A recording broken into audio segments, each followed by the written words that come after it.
Quero convidá-los a abrirem suas Bíblias. O Evangelho de Marcos, nós estamos trabalhando aqui uma série de mensagens neste Evangelho, com algumas mensagens intercaladas aí devido a eventos específicos. Mas nós estamos aprendendo aqui com a vida e com o ministério de Jesus. E hoje nós vamos falar aqui sobre duas vidas, irmãos, e apenas um destino. Marcos capítulo 5.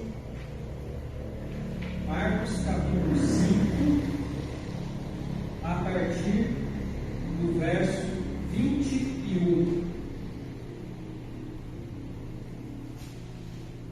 Nós vamos ver aqui a esperança para os desesperançados. A palavra de Deus diz assim, Marcos capítulo 5, a partir do verso 21. Tendo Jesus voltado do barco para o outro lado, afluiu para ele grande multidão, e ele estava junto do mar. Eis que se chegou a ele um dos principais da sinagoga, chamado Jairo, e vendo, prostrou-se a seus pés, e insistentemente lhe suplicou: minha filhinha está à morte, vem, impõe as mãos sobre ela, para que seja salva, e viverá. Jesus foi com ele. Grande multidão seguia, comprimindo. Aconteceu que certa mulher, que havia 12 anos, vinha sofrendo de uma hemorragia, e muito padecera a mão de vários médicos, tendo despendido tudo quanto possuía, sem contudo nada aproveitar.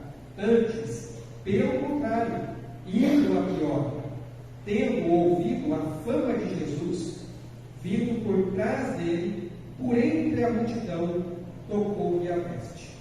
Porque dizia: se eu apenas lhe tocar as vestes, ficarei curado. E logo se lhe estancou a hemorragia, e sentiu no corpo estar curada do seu flagelo.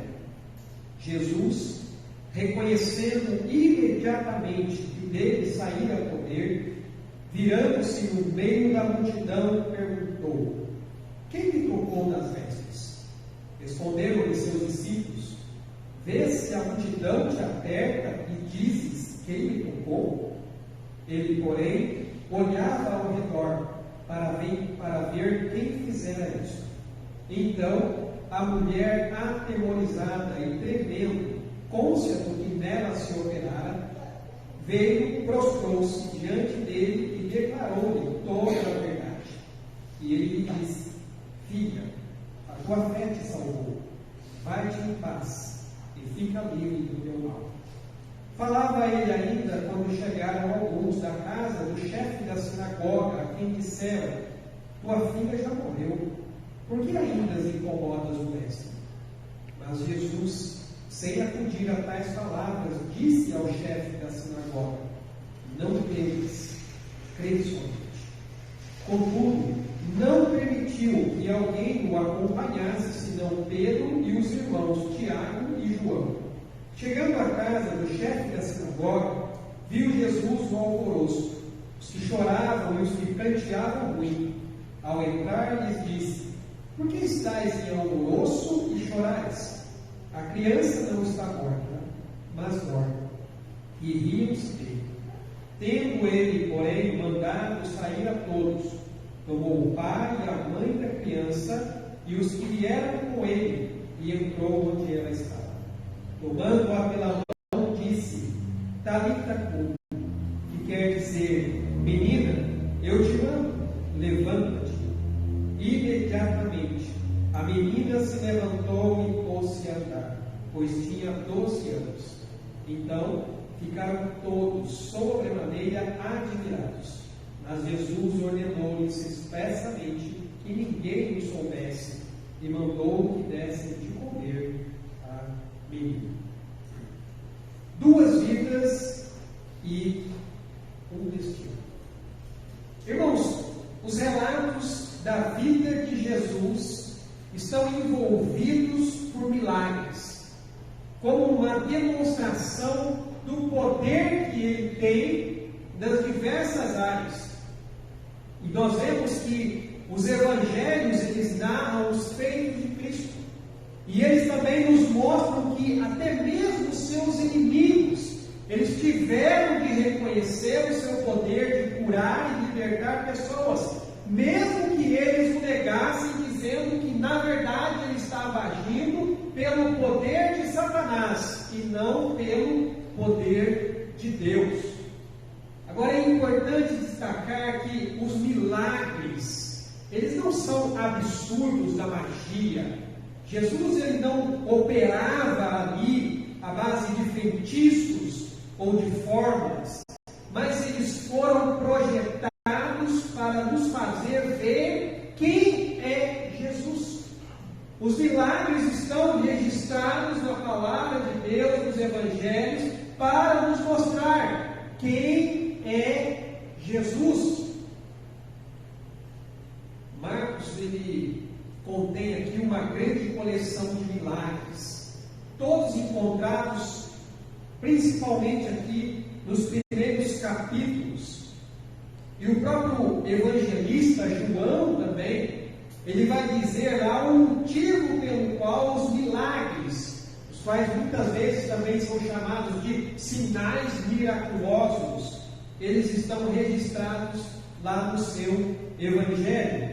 Creio que deva estar aparecendo aí, mas aqui em João, capítulo 20, no verso 30 e 31, diz assim: na verdade, fez Jesus diante dos discípulos muitos outros sinais, que não estão escritos neste livro.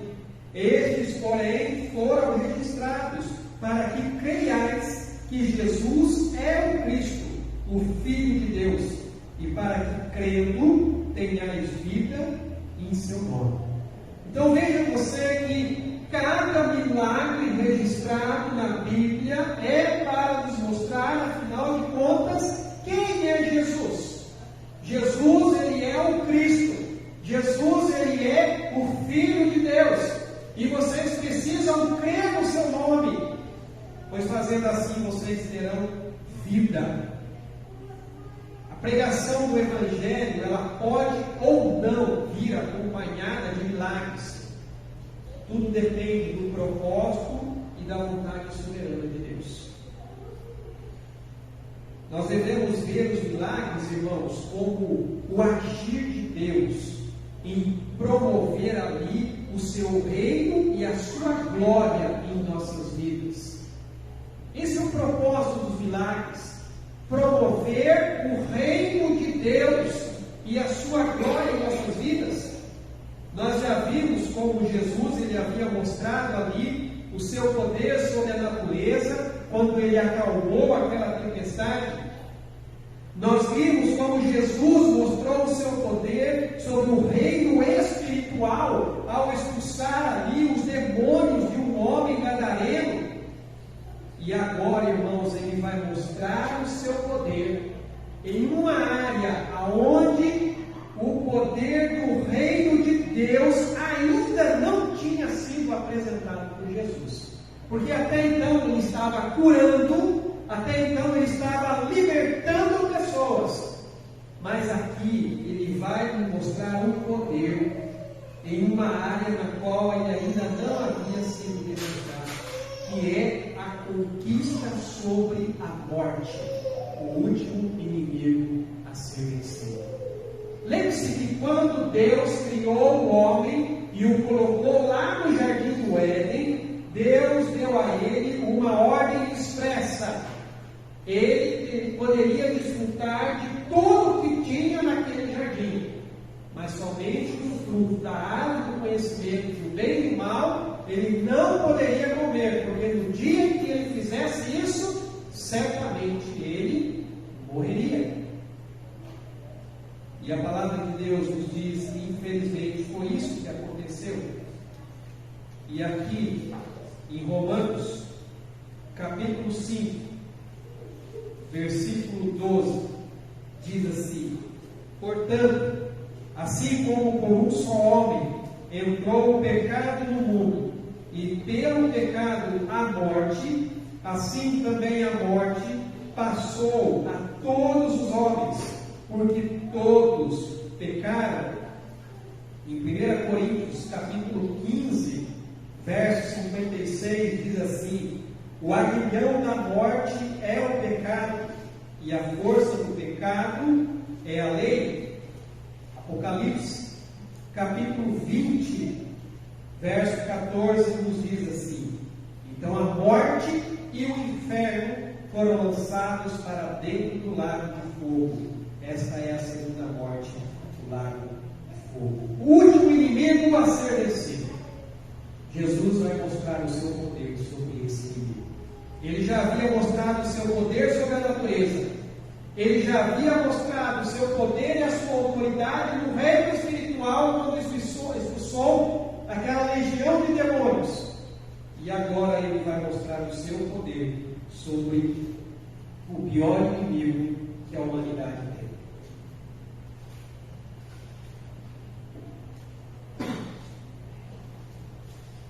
O medo da morte, irmãos, é uma realidade humana universal. Por mais que nós saibamos que a nossa vida aqui nessa terra ela é finita, um dia nós partiremos daqui. Mas nós não nos acostumamos com isso. Nós ainda não nos acostumamos com essa partida, mas a morte é uma realidade humana universal. E as pessoas elas têm tentado escapar da morte, porém sem sucesso. Mesmo com os avanços da ciência médica, que no fundo, o que eles fazem é apenas prolongar o inevitável. Por mais que a ciência, por mais que a humanidade tente estudar todos os meios possíveis de fazer com que o homem possa, quem sabe, viver eternamente, eles apenas estão prolongando o que é inevitável. Então veja você que ao voltar aqui a Cafarnaum, Jesus então exerce o seu poder milagroso sobre ambas as coisas que nos trazem sofrimento, doença e morte. Jesus vai exercer o seu poder sobre ambas as coisas que nos fazem sofrer, doença e morte. E esses versículos que nós acabamos de ler aqui, eles se relacionam num duplo milagre, mas com apenas um objetivo. Então veja que ele não somente cura uma mulher de uma doença de 12 anos. Há 12 anos essa mulher padecia, mas ele também levanta uma menina de 12 anos de idade que havia acabado de perder a sua vida. Olha que interessante, irmãos. 12 anos uma mulher estava sofrendo e Jesus também ressuscita uma menina que tinha exatamente 12 anos de idade. Essa passagem, ela não só mostra para nós a força incomparável de Jesus, o poder de Jesus, a autoridade de Jesus, mas ela também destaca a sua misericórdia. Ela também destaca a sua bondade, a sensibilidade de Jesus, o amor de Jesus. Jesus é aquele que tem capacidade de curar e dar a vida. Aliás, essa foi a promessa que ele nos fez. Eu vim para que tenham vida e a tenham em abundância. Essa é a promessa. Então, todo o contexto desse texto mostra que Jesus é a esperança dos desesperançados. Porque aquela mulher não tinha mais saída.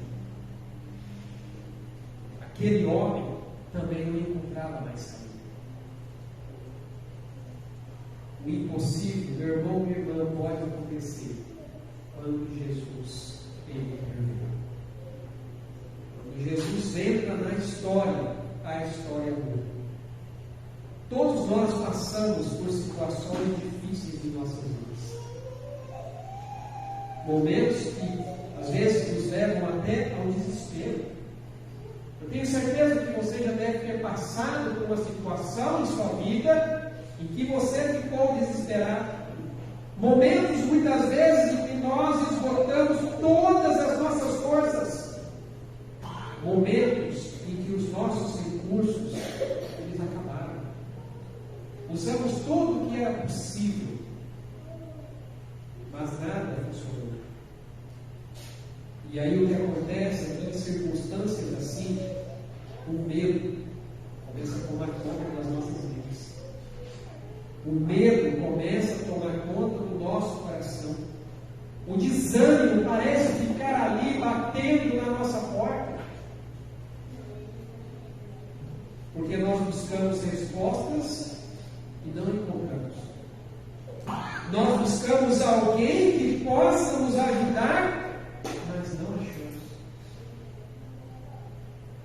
E aí, em momentos assim, nós só temos uma pessoa para recorrer. Nós só temos uma pessoa para poder pedir ajuda, para clamar, para chorar.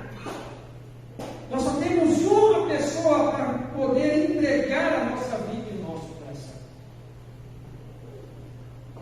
A cura dessas duas pessoas que nós vimos aqui nesse texto, de idades bem distintas, nos revela que Jesus, Ele é o Senhor da vida e também é o Senhor da morte.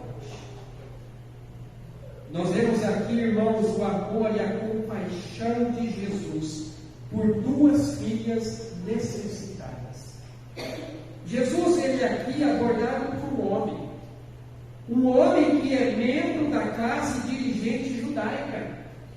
E ele vai ali e roga pela cura da sua filha. O texto diz que ele insistentemente pedia para que Jesus curasse a sua filha.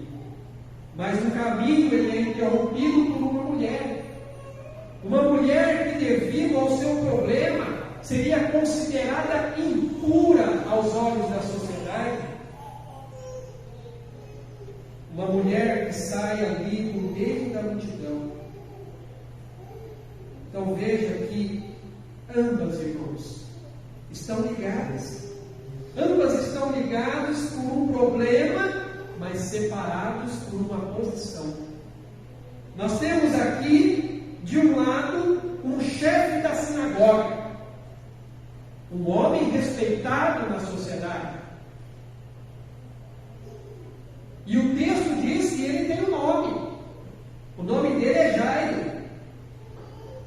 E eu fico imaginando que pela posição que ele ocupava, pelo respeito que ele tinha, quando ele chegou ali, a multidão provavelmente abriu o caminho para que ele chegasse até Jesus. Mas por outro lado, nós temos uma mulher sem nome. Uma mulher que precisa se esgueirar ali no meio da multidão, numa tentativa ali ambiciosa de conseguir a sua cura. Que contraste, irmãos! Alguém de alta posição, respeitado, cujo nome é até citado, e alguém que procurava se esconder pela condição em que ela estava. Nem nome mesmo tem. E o que nós podemos aprender aqui com Cristo, com Jairo e com essa mulher? Primeira coisa, nós aprendemos que Jesus está sempre pronto a socorrer a todos os que o buscam em suas necessidades. Jesus sempre está pronto para socorrer todos aqueles que o buscam nas suas necessidades. Nós vimos aqui no verso 21, logo depois de Jairo chegar e insistentemente suplicar a Jesus para curar a sua filha, colocar sobre ela suas mãos, a palavra diz que Jesus foi com ele. Mas nós também vemos aqui uma mulher que nem mesmo queria ser identificada mas ela queria tocar em Jesus, porque ela ouviu a fama de Jesus, os milagres que Jesus havia feito. Então ela cria firmemente que só ao tocar ela seria curada. Ao contrário ali de muitos líderes religiosos, incluindo rabinos ali do judaísmo do primeiro século, Jesus ele não se isolava das pessoas. Nós já vimos em textos anteriores que Jesus ele foi até julgado pelo fato de se misturar com gente que eram, aos olhos da sociedade, consideradas pecadoras. Jesus não se isolava das pessoas. Todo o seu ministério foi gasto, cercado pela multidão. Ele tinha apenas ali alguns recuos ocasionais de isolamento, mas com um propósito específico. Propósito de oração, de descanso, e os momentos que ele tinha ali para poder instruir os seus discípulos. Mas fora isso, Jesus sempre estava envolvido com uma multidão.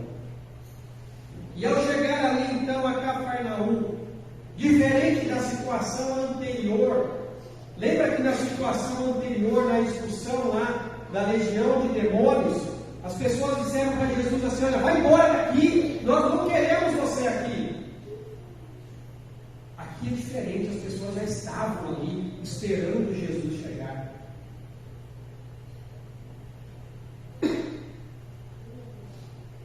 Então, ao chegar ali, a multidão já o aguardava.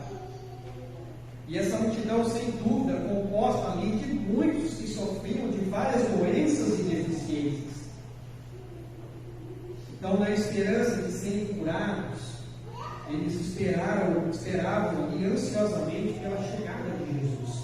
Porque o texto vai dizer aqui, olha, tendo Jesus voltado no barco para o outro lado, afluiu para ele grande multidão. E depois, quando ele foi ali para atender ao pedido de Jairo, o texto diz, grande multidão o seguia, comprimindo.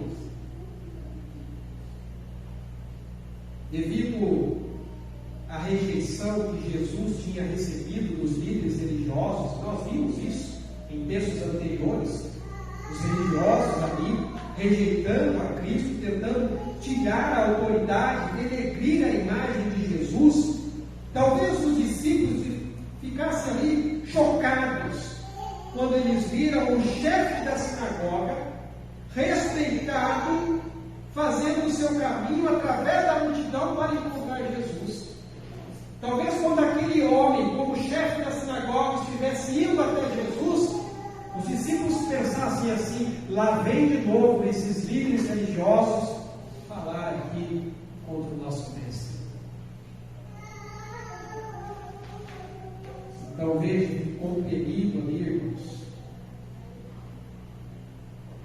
E como líder, aliás, oficial em Cafarnaum, Jairo, ele estava ciente das obras que Jesus tinha realizado.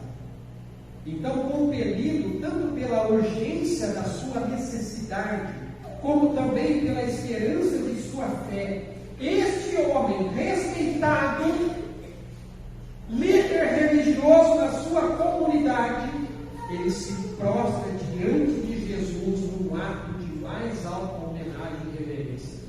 Ele se joga literalmente aos pés de Jesus e lhe suplica: minha filhinha está à morte, vem, impõe as mãos sobre ela para que seja salva e viverá.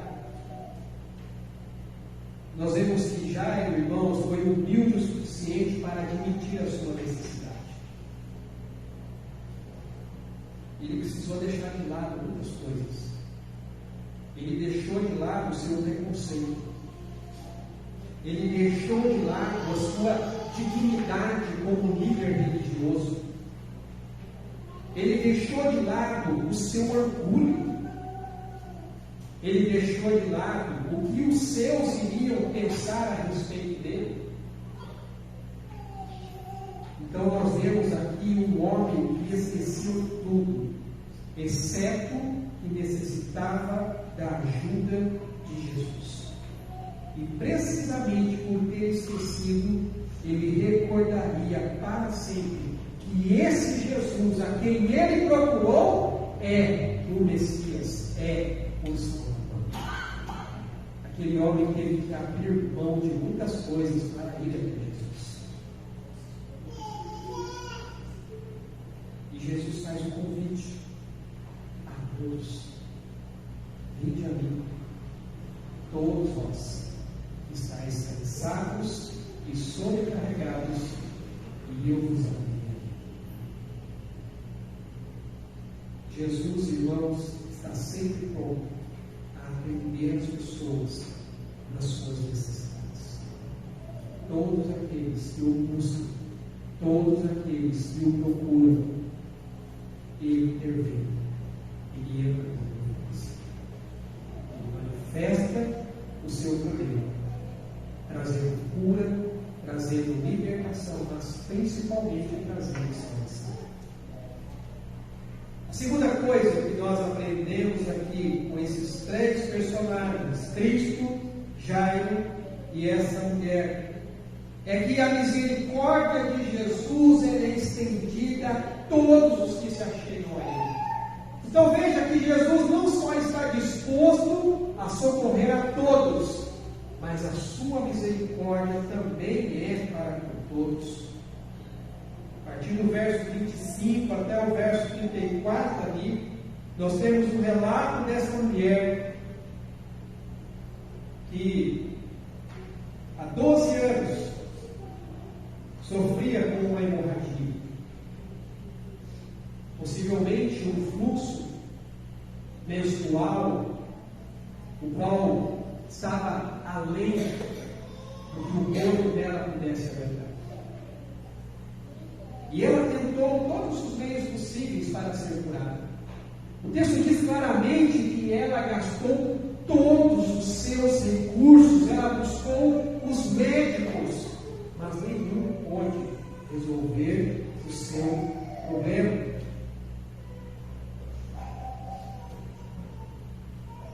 Então veja que como Jesus atendeu ao seu pedido.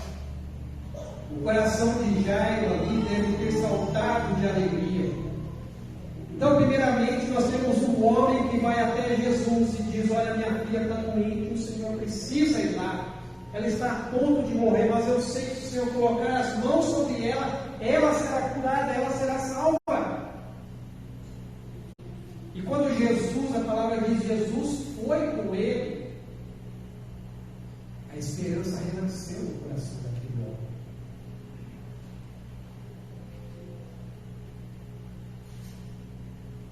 Possivelmente ele teria se alegrado ao pensar que a sua filha iria em breve ser curada. Porém, havia alguns obstáculos. O congestionamento das multidões tornava impossível Jesus andar depressa. Irmãos, imagine você com uma filha, um filho doente em casa, a ponto de morrer, e você sabe que alguém pode fazer algo para curar. Qual é a sua disposição para isso? Claro, você quer pressa. Você quer que a pessoa vá correndo lá, acredite, que faça a cura, que faça o milagre.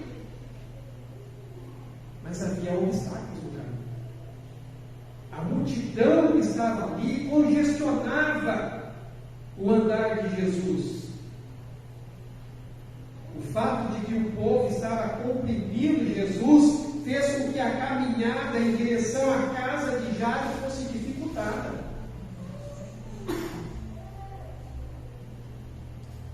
E ainda mais, de repente, para desespero de Jairo, Jesus para de andar.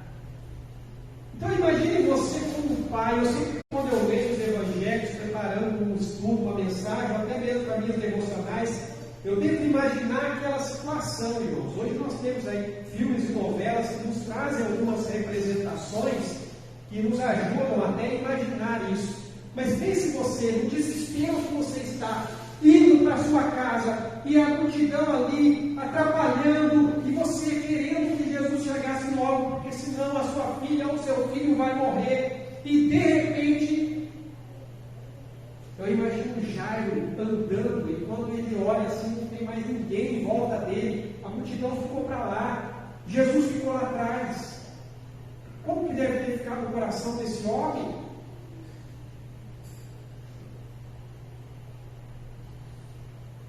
É interessante que nesse ponto Marcos rompe com a sua história de Jairo e da sua crise, para falar como Jesus resolveu outra crise indo para a casa de Jairo. Irmãos, em alguns aspectos essa mulher era antítese de Jairo. Como eu disse, ele era um líder altamente respeitado da sinagoga. Mas ela era uma excluída da sociedade. E provavelmente, devido ao seu estado, tinha sido até banida da vida religiosa judaica.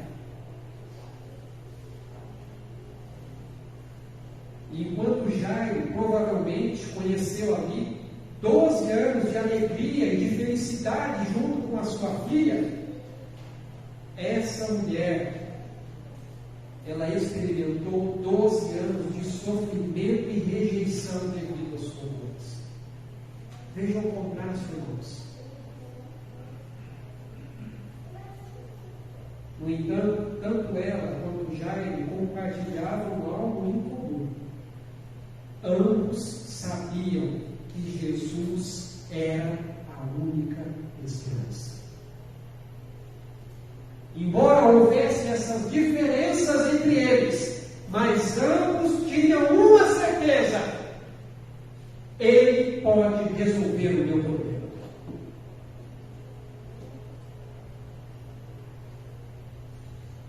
Veja que para nós seria uma interrupção, para Jesus foi uma oportunidade.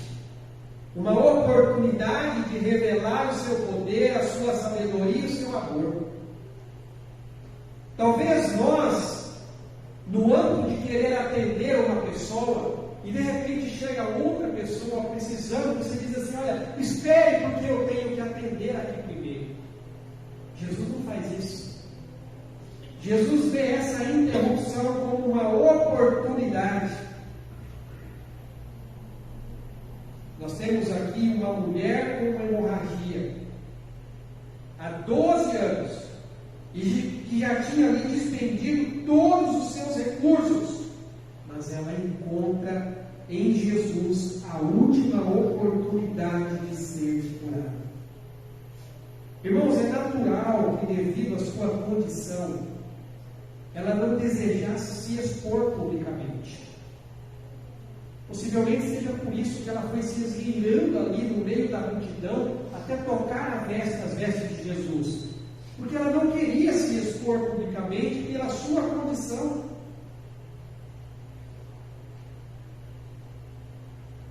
Talvez ela pensasse que se apenas o tocasse no meio daquela multidão, Jesus nem ia perceber. Talvez ela pensasse assim: eu só vou tocar, ele não vai nem perceber, mas se eu tocar, eu tenho certeza que eu vou ser curado.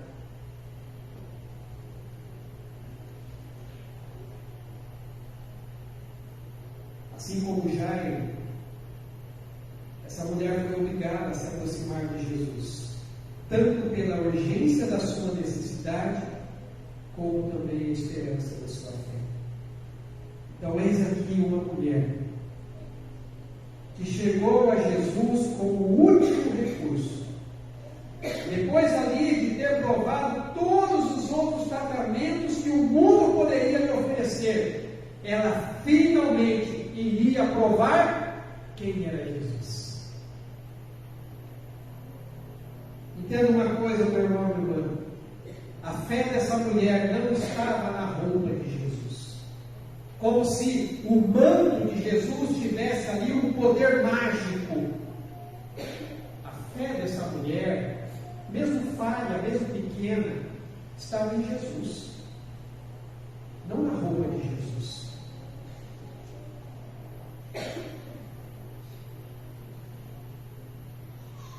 A sua fé não era a causa eficiente da sua cura. Jesus era.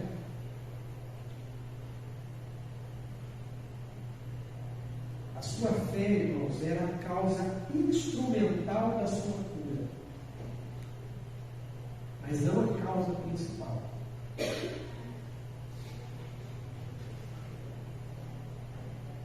Nós podemos fazer aqui um paralelo com a nossa justificação. Deus, Ele não nos declara justos, porque não é qualquer justiça inerente à nossa fé. A palavra diz claramente: não há um justo nenhum sequer, todos pecaram. A fé, ela é a causa instrumental da nossa justificação. Porque ela é a ferramenta, ela é um instrumento pelo qual nós nos apropriamos de Cristo. Então a nossa justificação não é pela fé, por causa da nossa fé em si. Ela é um instrumento, mas a nossa justificação é Cristo.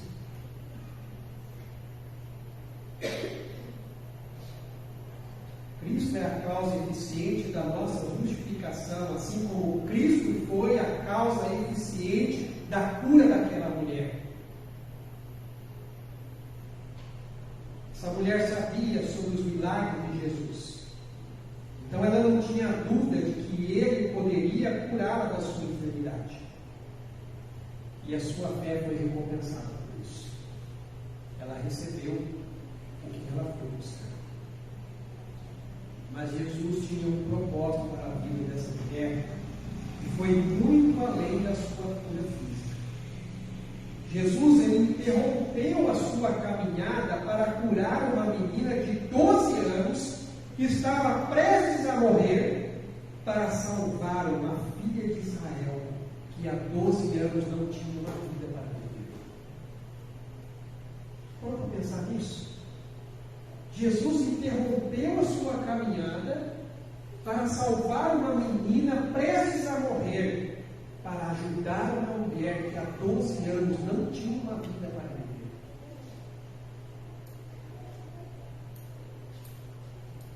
E por meio das suas palavras confortadoras, Jesus então abre o caminho para que esta mulher fosse reintegrada à vida social e religiosa do seu povo.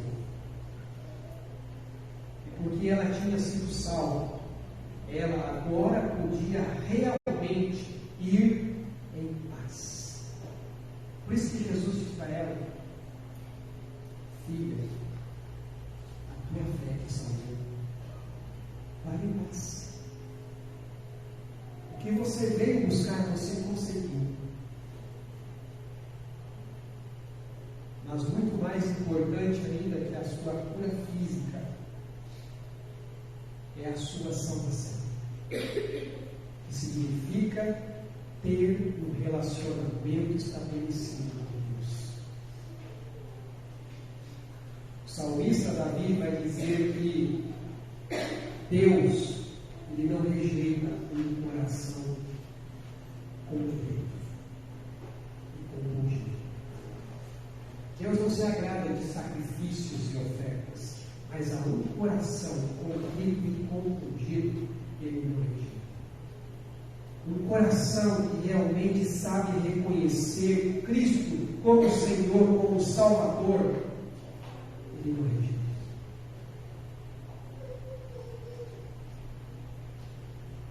A misericórdia do Senhor é estendida a todos aqueles que o buscam. E por fim, mesmo em meio às crises, a nossa confiança deve ser plena no Senhor. Porque nós vemos aqui um homem que foi em busca de Jesus para ter a sua filha curada, mas de repente no caminho Jesus para, e eu fico imaginando o pai com o seu coração apertado, pensando na sua filha acamada em casa, prestes a morrer, e Jesus ali, detido no meio daquela multidão, com aquela mulher que interrompeu a sua caminhada, e de repente chega alguém, imagine você, alguém chegando perto de Jairo, dizendo assim: olha, Jairo, não precisa mais, o senhor vai morrer. pensado, irmão, meu irmão, alguém chegar para você, não tem mais jeito não. Acabou. Não tem mais jeito, a sua situação não tem mais jeito, acabou. Não tem mais saída. Não incomode mais o mestre.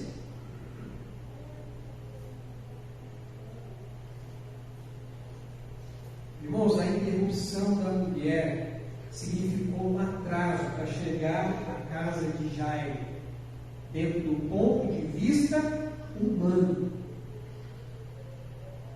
E aí veio a notícia que Jairo com certeza não queria ouvir. Sua filha morreu.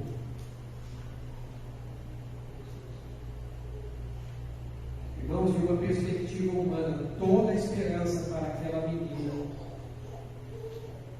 havia acabado. Perdeu-se. Mas veja você, e sabendo que Jairo seria tentado a duvidar, Jesus se dirige diretamente ao seu medo e diz para ele: não temas, creia somente. Irmãos, olha que interessante. Verso 35 diz: falava ele ainda, quando chegaram alguns da casa do chefe da sinagoga, a quem disseram: tua filha já morreu, porque ainda incomodas o mestre?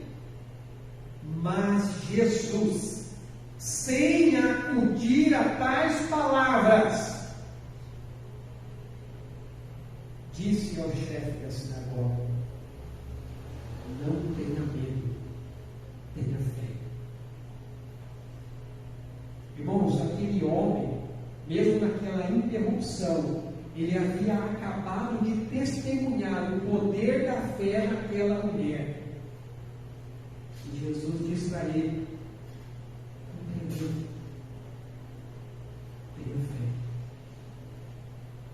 Às vezes, irmãos, nós recebemos palavras negativas, duras de serem ouvidas, e dizem assim: olha, não tem mais jeito não, acabou, não tem mais saída.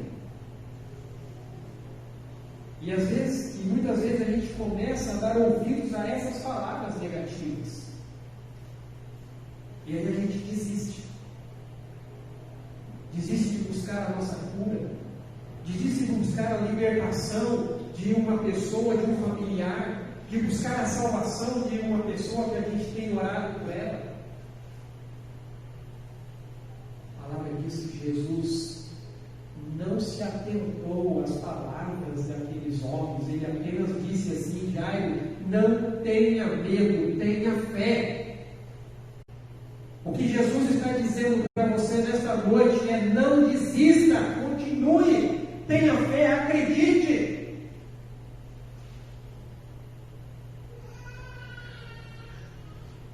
E é interessante que o Evangelho de Lucas acrescenta algo nas palavras de Jesus: não temas, crê somente, e ela será salva.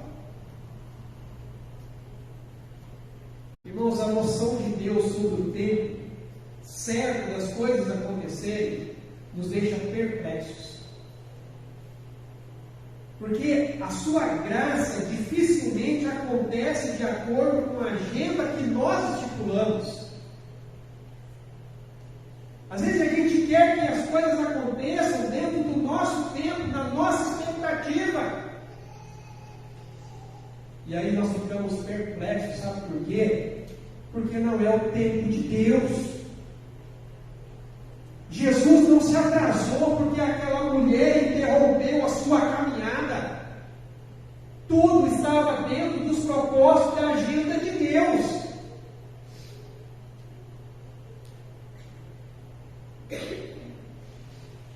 Quando Jesus chegou à casa de Jairo, o cenário ali era caótico, barulhento, deprimente, irmãos. Mas o que eles ali não sabiam é que aquele que tem em suas mãos o poder da vida e da morte estava ali. Aqui em João, capítulo 10. João 10, verso 17 e 18, diz assim, olha: por isso o Pai me ama, porque eu dou a minha vida para reassumir. Ninguém a tira de mim, pelo contrário, eu espontaneamente a dou. Tenho autoridade para entregar e também para reavê-la. Esse mandato recebi de meu Pai. E numa outra situação, também de morte, que todos nós conhecemos, e possivelmente uma situação onde Jesus estava mais envolvido ainda, porque era um amigo dele, Lázaro. Lázaro estava doente. As irmãs de Lázaro mandam chamar Jesus, dizendo: olha, Lázaro está doente, o seu amigo está doente. Você tem o poder de ir lá curá-lo. Imagina você acha que você se demoraria? Se você tem o poder de poder ir lá e ajudar alguém, mas Jesus diz, o texto diz que Jesus não foi. E Lázaro morreu. E quando Jesus chega lá e as irmãs vão até Jesus, uma delas diz assim: olha, se o Senhor estivesse aqui, meu irmão não teria morrido. Quais foram as palavras de Jesus? Eu sou a ressurreição e a vida. Quem crê em mim, ainda que morra, viverá. E todo que vive em mim não morrerá eternamente. Crês isto? Porque se creres, verás a glória de Deus. Aquelas pessoas, o texto diz que elas riram de Jesus, porque elas não sabiam que quem estava ali era aquele que tem o poder da vida e da morte. Então esse incidente deu a Jesus a oportunidade para mostrar o seu poder vivificante.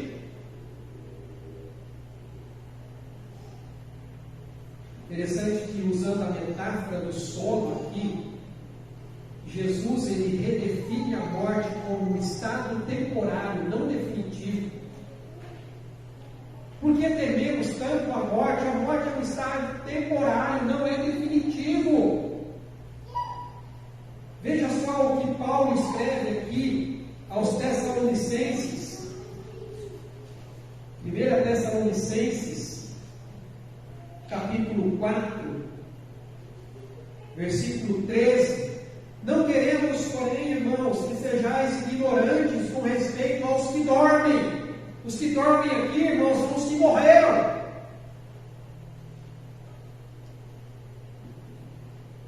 Para não vos entristecerdes como os demais, que não têm esperança.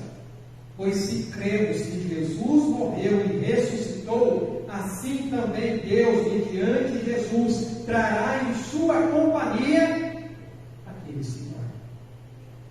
A morte para um cristão não é um momento de tristeza, é um momento de alegria. Porque a pessoa está conseguindo. A tristeza é pela falta que a pessoa vai fazer, mas não devemos nos apegar.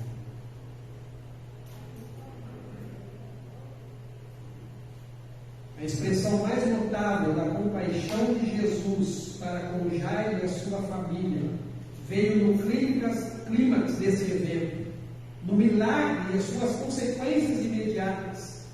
Porque a sua filha não foi apenas curada, ela foi plenamente restaurada e recebeu a vida que só o Senhor pode dar. Talvez você que quando Deus faz o milagre, Ele faz completo. Quando Deus faz a obra, Ele faz a obra completa.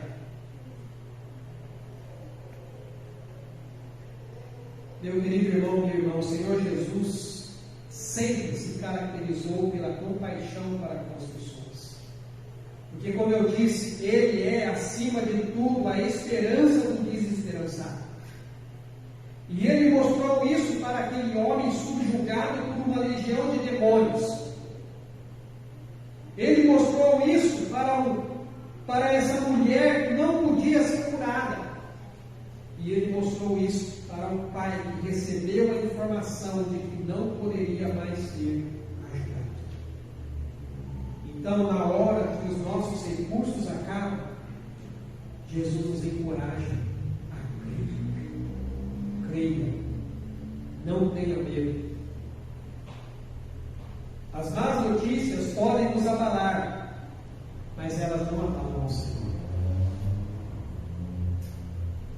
Elas podem pôr fim aos nossos recursos, mas não os recursos do Senhor. Então, a confiança na presença, na promessa e no poder de Jesus é a única resposta plausível para a nossa desesperança. Quando as coisas parecem totalmente perdidas, com Jesus, elas ainda não estão perdidas e nunca vão estar. Porque veja você, Deus providenciou um cordeiro para Abraão, lá no Monte Moriá. Deus abriu o Mar Vermelho para o povo de Israel passar quando eles estavam ali encurralados pelos egípcios. Então a palavra de Jesus ainda deve ecoar nos nossos ouvidos e no nosso coração. Não tenha medo, tenha fé.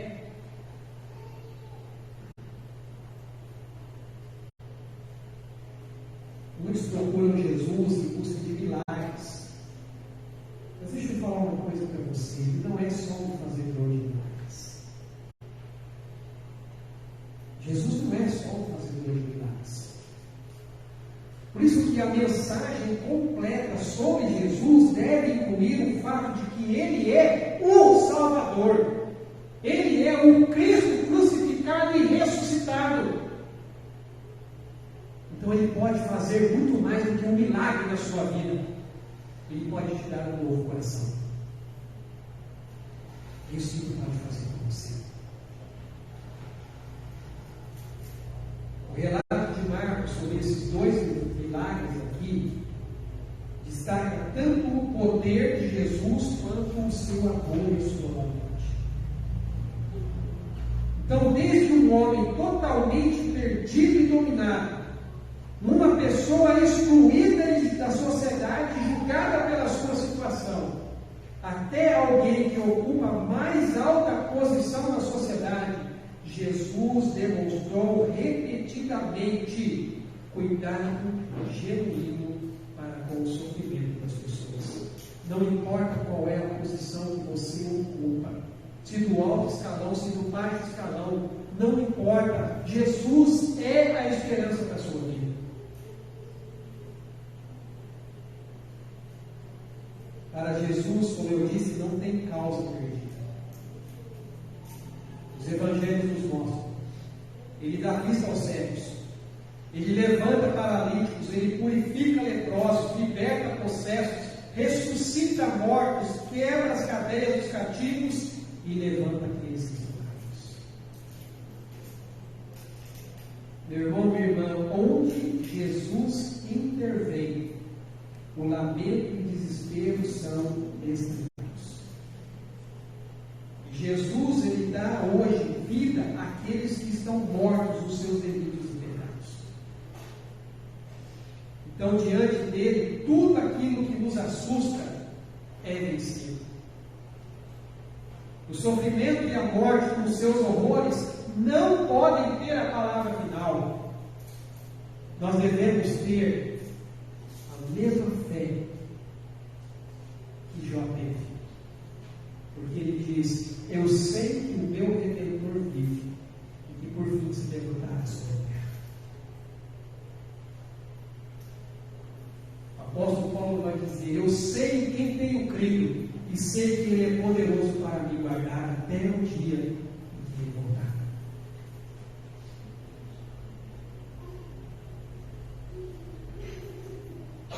A presença de Jesus, a plenitude de alegria, porque só Ele pode acalmar os vendavais da nossa alma, aquietar o nosso coração e trazer esperança esperança em meio ao desespero. Então eu quero dizer para você aqui nesta noite, coloque sua causa também aos pés de Jesus, porque Ele ainda caminha conosco. E sabe o que é melhor? Agora não tem mais a multidão para trabalhar.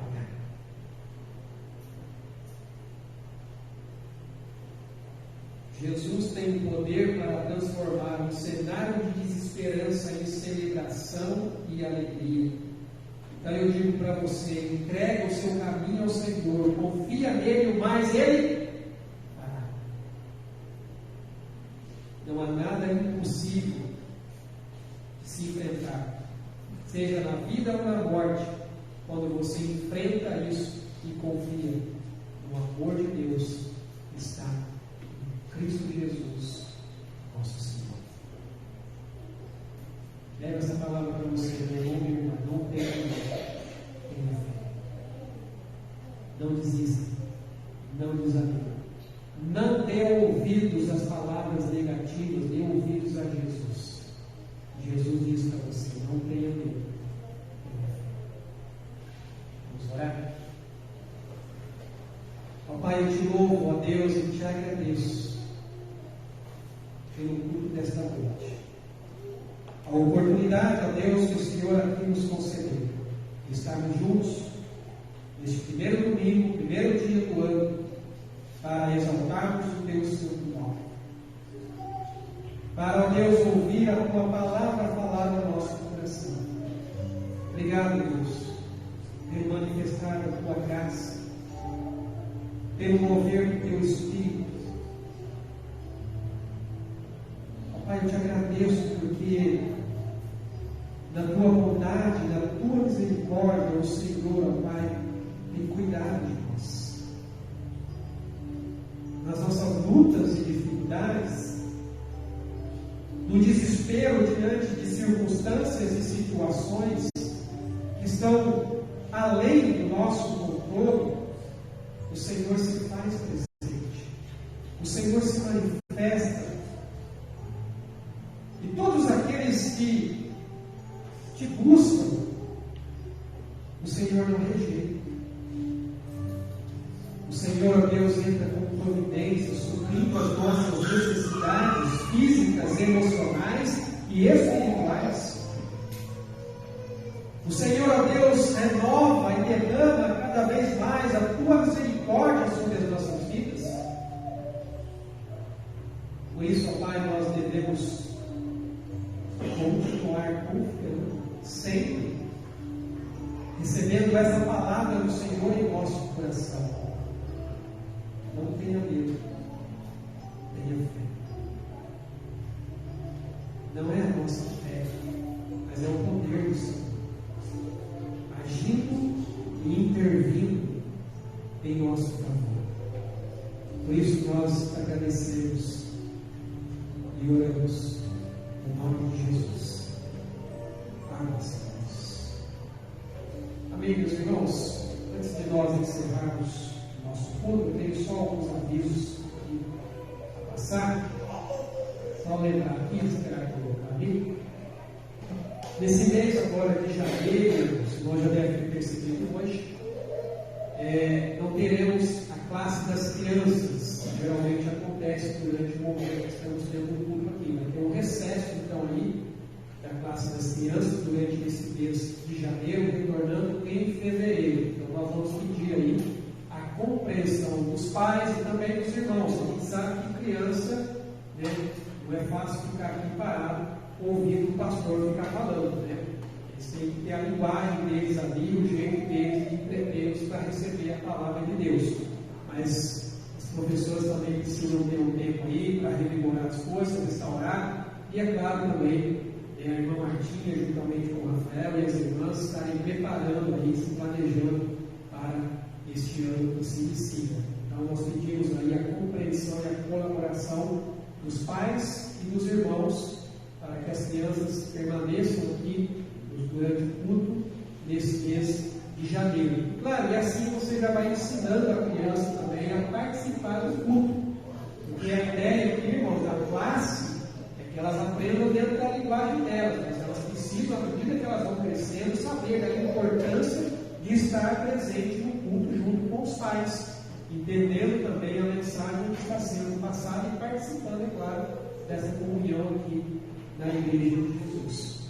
O outro aviso que eu tenho para passar são os nossos grupos, né, de discipulado e crescimento, os nossos GDCs. Também estamos aí em período de recesso, tá?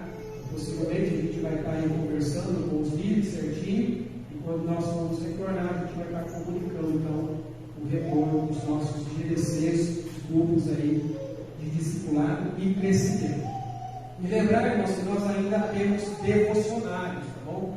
Nós ainda temos alguns devocionários, o custo é mínimo, apenas R$10, para que você possa ser abençoado aí com uma pequena porção da palavra de Deus, ou de repente continuar aí apresentando para alguém, evangelizando, até presenteando. Natal já passou, mas dar presente a gente pode dar todos os dias, é uma ferramenta para você também evangelizar. Como eu disse, o devocionário não substitui a Bíblia, mas serve como auxílio para você aí se aprofundar no seu relacionamento com o Senhor. Rafael, tem algo para falar?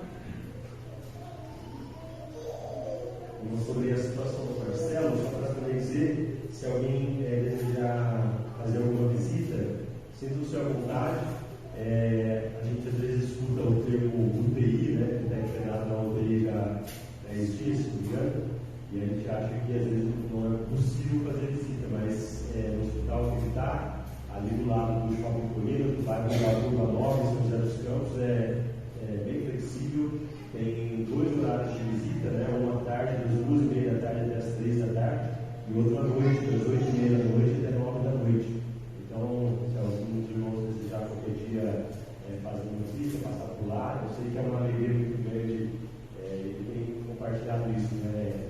Falar, receber uma ligação, ele está recebendo ligações também, e quando você está lá, né, sozinho, às vezes, é muito, muito bom receber uma palavra de ânimo, uma palavra de encorajamento, de oração, e também se alguém desejar fazer alguma visita, está aberto também esses horários, para falar com a gente também.